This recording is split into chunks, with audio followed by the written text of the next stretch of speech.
2022, ça c'est notre toute première émission avec l'IGF, l'Inspection Générale des Finances. Apo Ipan, avec lui, on va essayer d'aborder cette question de l'IGF qui est vraiment au centre. IGF au niveau de la Commission électorale nationale et indépendante, IGF au niveau du ministère des portefeuilles. Ça fait jaser. Nous allons en parler avec Apo Ipan. Bienvenue, monsieur Apo. Merci bien, bonne année à toi parce que on s'est pas vu comme ça, on n'a pas encore fait ça. Effectivement. Mais et à toute l'équipe de l'UG. De Télé 50. Effectivement, vous faites un peu rare, monsieur Apo. C'est-à-dire, on a vu IGF être attaqué de différentes manières, mais jusque-là, Apo Ipan est devenu de plus en plus absent. Oui, merci bien, cher ami. Nous intervenons lorsqu'il y a nécessité. Nous intervenons lorsqu'il y a à dire. Nous ne pouvons pas intervenir par plaisir. Et n'oubliez pas, je l'ai toujours dit, avant que nous intervenions, nous avons toujours l'autorisation de nos autorités, de nos responsables. L'UGF attaqué, l'UGF sapé par qui? Attaqué par qui? Par des gens qui ne maîtrisent pas ces secteurs des finances publiques. Par des gens qui ne fournissent aucun effort d'être informés ou d'avoir les informations à la source. Attaqué par qui? C'est par des gens qui sont utilisés, envoyés sur base de petits billets verts, aller saper ce grand travail qui fait l'UGF. C'est comme ça que nous ne pouvons pas répondre à certaines choses. Mais mes chers amis, le travail qu'abat l'inspection générale des finances aujourd'hui, sous l'impulsion du chef de l'État, Félix-Antoine Tshisekedi, mérite honneur, mérite encouragement, mérite applaudissement.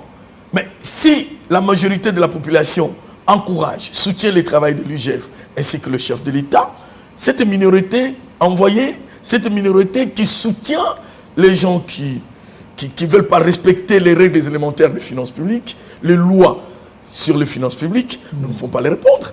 Parce qu'ils viennent, parce qu'on les a envoyés, parce qu'on les a donné l'argent. Allez, quand quelqu'un vole, il est seul. Quand quelqu'un détourne, il est seul. Maintenant, quand l'IGF a pris contrôle, il constate qu'il y a détournement. L'IGF établit les faits, cette inspection. Lorsque l'IGF établit les faits, voilà que les prédateurs, ceux qui sont accusés dans le rapport de l'IGF, se permettent d'envoyer les journalistes, la société civile, certaines autorités que je ne vais pas citer ici, députés, j'en passe, pour venir les défendre. Mais, chers amis, les pays, le Congo aujourd'hui, là où nous nous trouvons, nous devons tous avoir honte. Moi, je n'aime pas pointer de doigt. Même nous, les journalistes, nous avons une certaine responsabilité, une part de responsabilité. Aujourd'hui, vous pouvez accepter que le journaliste ouest-africain puisse parler du Congo en bon sens, puisse soutenir l'action de l'IGF, puisse soutenir les chefs de l'État, puisse dire même que le Congolais doit ouvrir l'œil et les bons, parce que nous sommes victimes d'une convoitise, nous sommes victimes d'une expoliation, nous sommes victimes d'une minorité de Congolais qui bénéficient de tout l'argent de la République. Une minorité à 2% ou 1%. Au moment où 98% croupit dans la misère. Donc, nous-mêmes, nous devons être à même de nous défendre.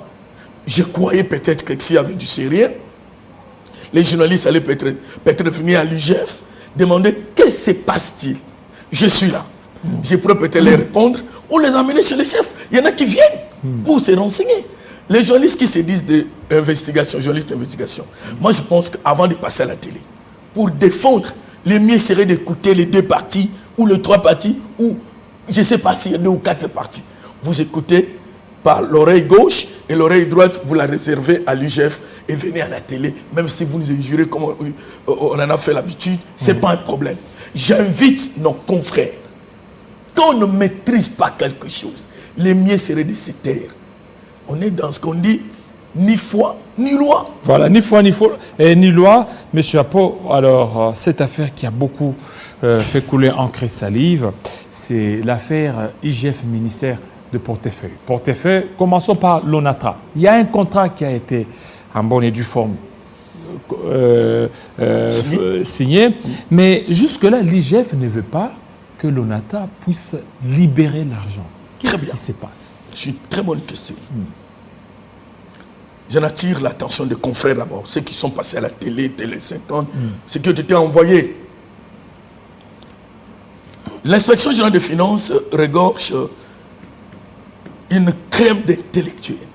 Des gens qui ont fait les droits au vrai sens du terme, qui ont une expérience de 33 ans, 34 ans, les gens qui ont fait l'économie, les gens qui ont fait les relations internationales, parce que le recrutement d'anciens reprenait toutes ces filières. Ce sont des responsables. Ce sont des gens aujourd'hui, avec l'appui du chef de l'État, avec la force que le chef de l'État leur a donnée, sont en train de faire leur travail. Nous devons les respecter. Ils ne le font pas pour eux, ils le font pour toute la République. Ils le font pour remonter les finances publiques. Ils le font pour que les gens ne confondent pas leurs poches aux entreprises qu'ils gèrent, aux ministères qu'ils gèrent, aux organismes qu'ils gèrent, aux provinces qu'ils gèrent. L'orthodoxie financière est de mise aujourd'hui.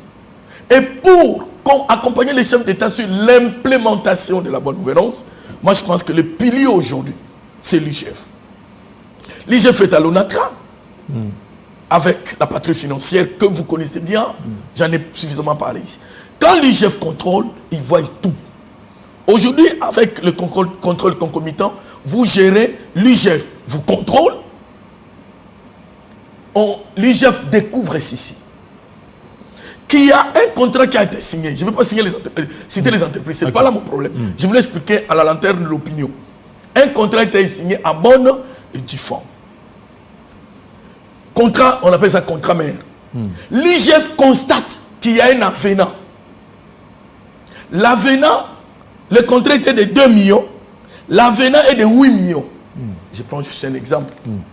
Sur le plan de la loi, il est dit ceci. Tout avenant ne peut pas dépasser 15% du montant du contrat mère. Ça, c'est simple. Est-ce que nos confrères connaissent ça? Je me demande. Je répète, l'avenant, c'est quoi? C'est un complément du contrat. Lorsqu'on constate que dans l'évolution du contrat, il y a certaines choses qui entrent. Il y a certains impératifs qui entrent. Alors, il faut faire des clauses complémentaires qui doivent compléter les premiers contrats. C'est ça l'avenant. Je l'explique de manière simpliste pour que les gens comprennent.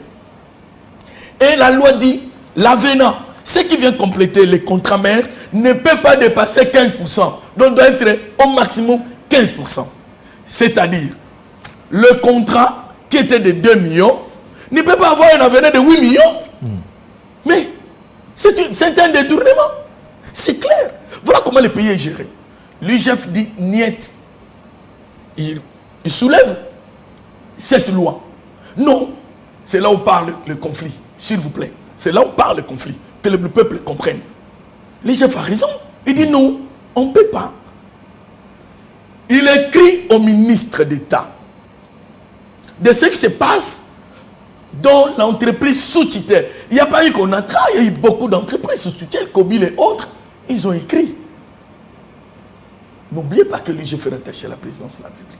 C'est que le président est au courant aussi de ce qui s'est passé. Il a écrit dans une lettre, dans une correspondance administrative. Lorsqu'on ne maîtrise pas les styles, il ne faut pas aller vite à la critique. C'est ce que j'ai observé de nos confrères. Après, les gens vont refuser. C'est ce qui a créé ce conflit-là. L'IGF dit bon, comme c'est déjà un détournement établi et avéré, il porte sa toge d'OPJ.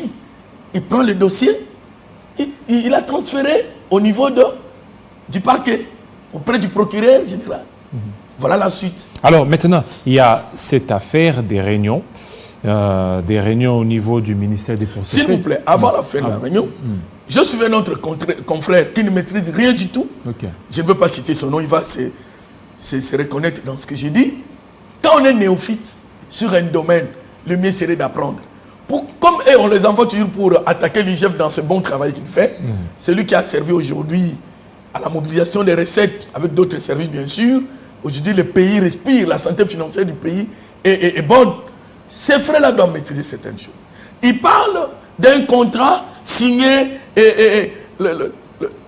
la structure d'autorisation d'organisation des marchés publics en a donné l'autorisation. Qui ne sait pas qu'il y a des contrats bidons dans notre pays?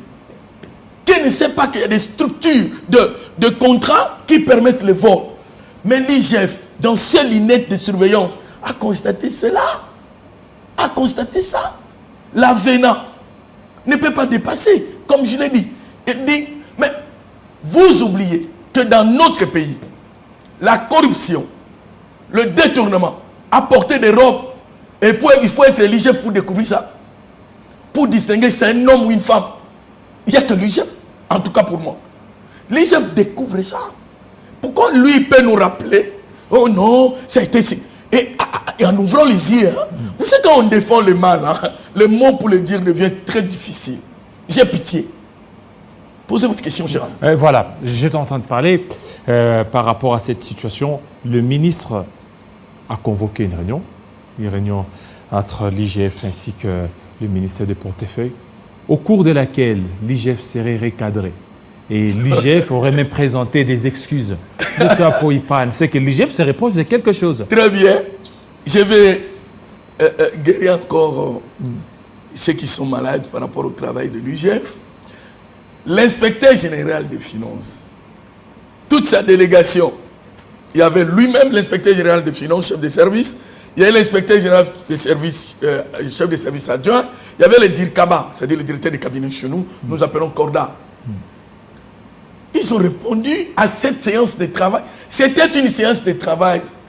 Ils ont répondu à cela. C'est un homme galant, connaissance qu'il maîtrise. Il trouve qu'il a écrit au ministre. Peut-être qu'ils ne sont pas compris dans la correspondance. Il s'est présenté à la réunion. Cher ami, l'inspecteur général a présenté des excuses. Je voulais que les journalistes comprennent. Il arrive au portefeuille, il monte à local où la réunion devait se tenir. Il n'y a plus rien là-bas. Ils ont délocalisé l'endroit de la réunion. C'est alors que le protocole va les conduire. Mais ça consomme des minutes, non? Ils descendent, ils entrent là. Qu'est-ce qu'ils vont constater? Un décor planté, comme une conférence de presse. Décor planté. Décor planté. Il y a les journalistes. Les caméramans. Vous êtes un journaliste chevronneux, quand même, je t'ai toujours félicité. Merci. Une séance de travail. Est-ce que les journalistes peuvent avoir accès? Non. C'était déjà pour moi un complot. J'assume mes propos. Si j'étais quelqu'un qui pouvait donner l'ordre à l'inspecteur, j'allais lui demander de partir, qu'on rentre. Mais nous n'avons pas fait ça. Il est galant. Ils entrent. La première attaque. Le ministre d'État voulait humilier l'inspecteur général des finances. En faisant quoi? En lui demandant pourquoi il est venu en retard. La réunion était composée à telle heure, convoquée à telle heure. Vous venez à un inspecteur général des finances. Un contrôleur qui doit vous accompagner à élaguer les vols, à chasser ceux qui sont là pour voler. Voilà comment on voulait les traiter. En présence de journalistes. Premier élément. Il ne voulait pas expliquer au ministre d'État les gymnastiques qu'elle l'a poussé à faire. Lui et sa délégation. Il dit non. Il s'en excusait. Pour le léger retard. Mais cher ami, quoi de politesse, quoi de bien éduqué que l'inspecteur a présenté. Premier élément. Voilà là où il y avait des excuses. Deuxième élément. C'est qu'il parle de recadrement. Il faut encore revoir ce mot-là. Le ministre d'État, lisant la correspondance de l'IGF, pour lui, quand on dit pour des dispositions utiles, là j'entre à la correspondance administrative. Vous savez que dans la correspondance administrative, il y a des styles, il y a des formules, de politesse qu'on utilise, voire même dans la correspondance commerciale administrative. Pour ceux qui ont fait les sciences commerciales vont comprendre ce que j'ai dit. Les chevronnés de l'administration se tonnent que après une enquête de cette grande institution qui sauve le pays aujourd'hui, l'IGF écrit aux responsables dont l'entreprise est sous tutelle, à l'occurrence le ministre d'État, le ministre dit on lui a donné un ordre. Il n'y a pas eu d'injonction à donner. Il n'y a pas d'injonction à donner. Non, voyons. Quand on vous dit pour les dispositions utiles, ça dit que moi j'ai terminé mon travail, vous en tant que responsable, voilà, prenez ce que vous voulez comme disposition. Mais c'est simple. C'est juste des conséquences d'une mission. Donc on n'a pas donné des ordres, on n'a pas donné d'ordre, pardon, au ministre d'État. J'insiste là-dessus. Je pense que les gens qui ont appris bonnement la correspondance administrative comprenne. L'inspecteur général, dans sa correspondance, a terminé par cette formule qu'on appelle formule de politesse. Hein? Oui. En dehors de veiller à agréer son excellence ministre d'État l'expression de nos machins patriotiques, nos salutations patriotiques. Il n'y a pas eu d'ordre. Mais comme le ministre, dans son appréciation, cela voudrait dire les ordres donnés par l'inspection, mais il est galant. Il a dit, s'il en est ainsi, comme vous avez compris, comme de cette façon, non. Nullement notre intention de donner des ordres à un ministre d'État que vous êtes. Pourquoi il ne met pas ça à la télé? Il ne peut pas, par son éducation, par l'expérience qu'il a de 34 ans. Il y en a à peine qui entrent dans l'administration publique. Lui, il a 34 ans dans cette administration. Combien de correspondances a-t-il rédigé? Il a dit, comme il en est ainsi, nous allons vous écrire. Vous écrire. Écrit quoi? Lui dire, voilà ce qu'on a constaté, et faites ça. Mais il a rectifié. Il y a un journaliste qui s'est permis, avec une langue apparentée à la langue française, de dire que l'inspecteur a rectifié.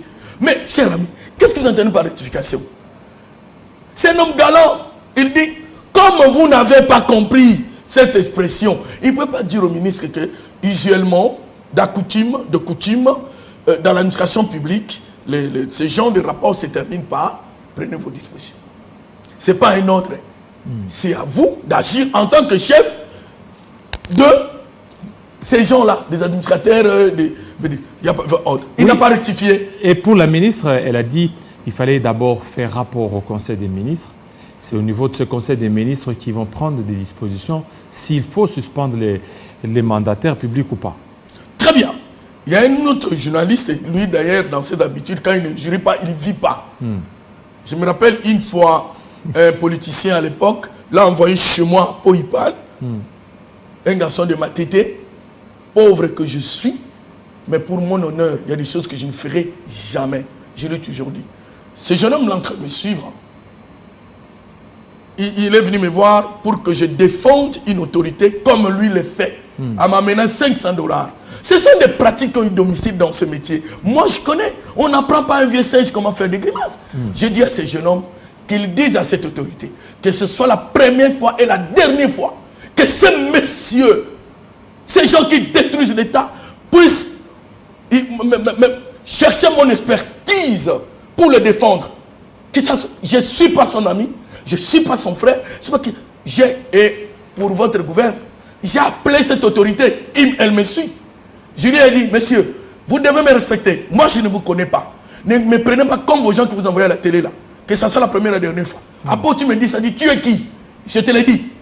Les mêmes garçons sont passés à la télé pour distraire l'opinion.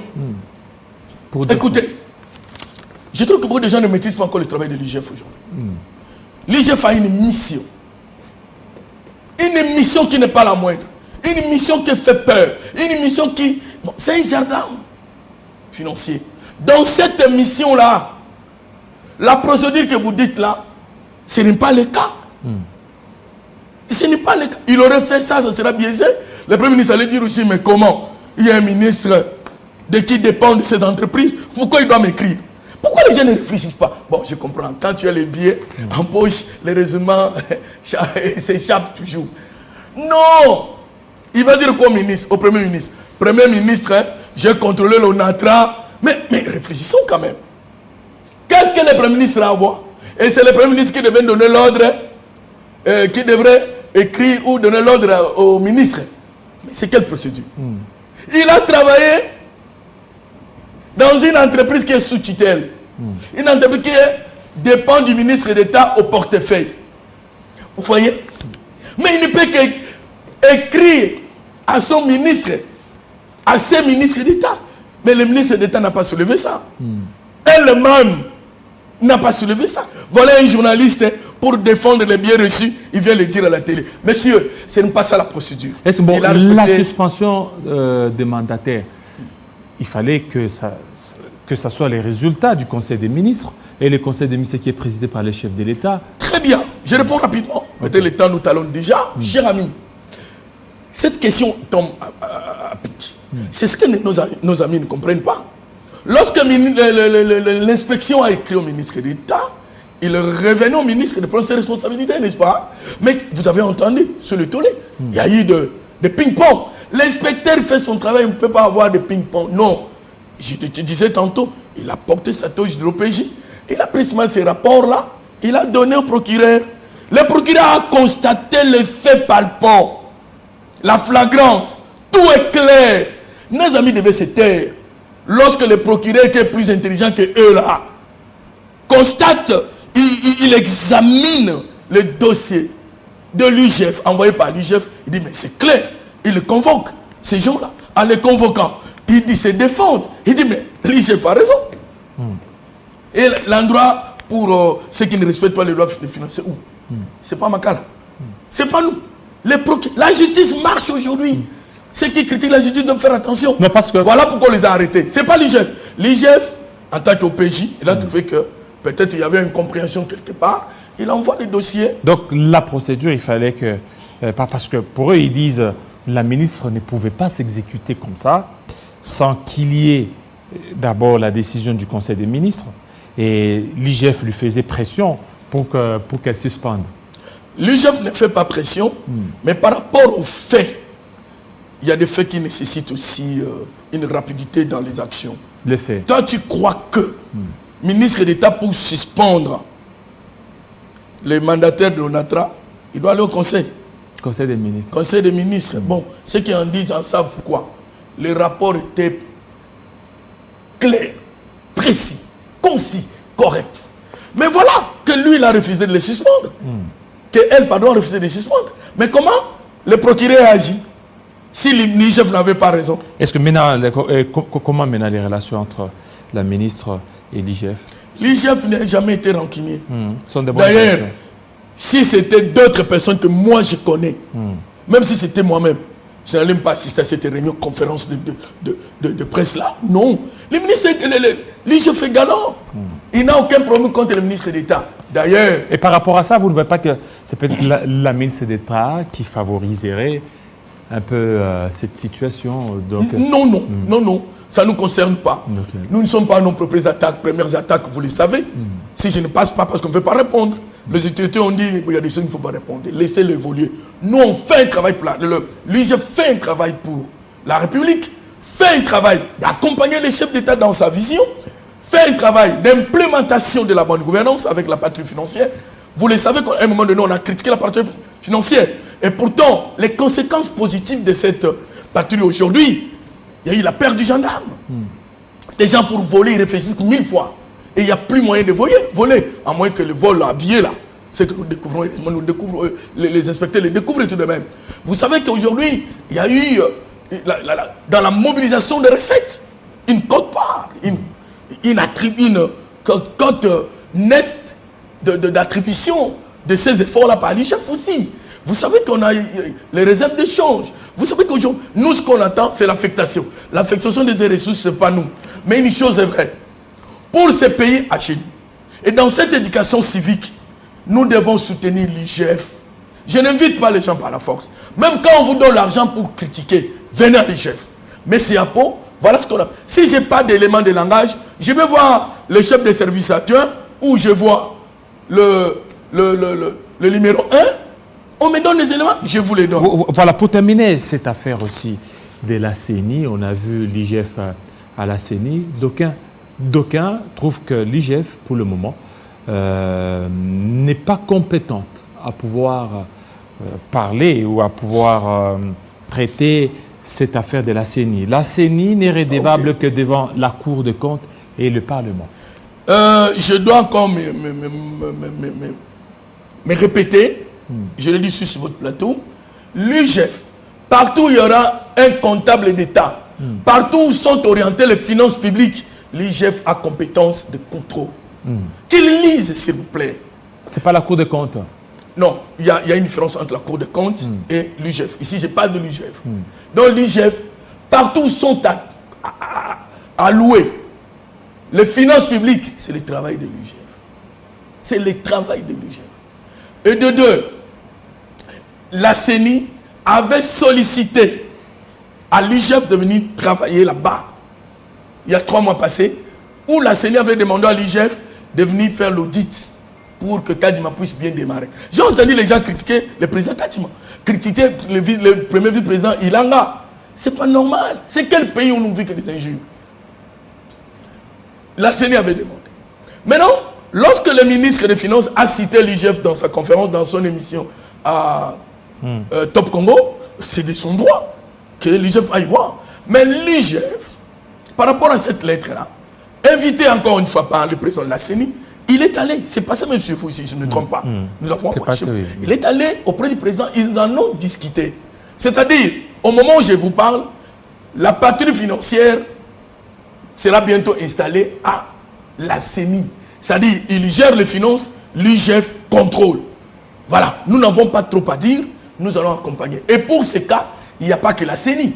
Beaucoup d'entreprises qui ont trouvé qu'ils ne maîtrisaient pas la gestion ou ils ne maîtrisaient pas tellement les lois de finances publiques, ils ont écrit ça à l'IGF, ils ont sollicité l'expertise de l'IGF pour les accompagner. La patrouille comme ça. Donc la patrouille financière, non seulement que l'inspecteur envoie les gens en mission, mais également, il y a des entreprises qui sollicitent pour rester dans l'orthodoxie financière, pour rester dans la bonne gestion, pour rester dans la bonne gouvernance. Moi, je pense, cher ami, que le travail que l'IGF abat aujourd'hui a porté des fruits, porte des fruits et apportera des fruits, le pays pourra changer. Et ce n'est pas pour rien le chef de l'État, à chaque fois qu'il y a son intervention à la télé, il ne manque pas de féliciter l'IGF.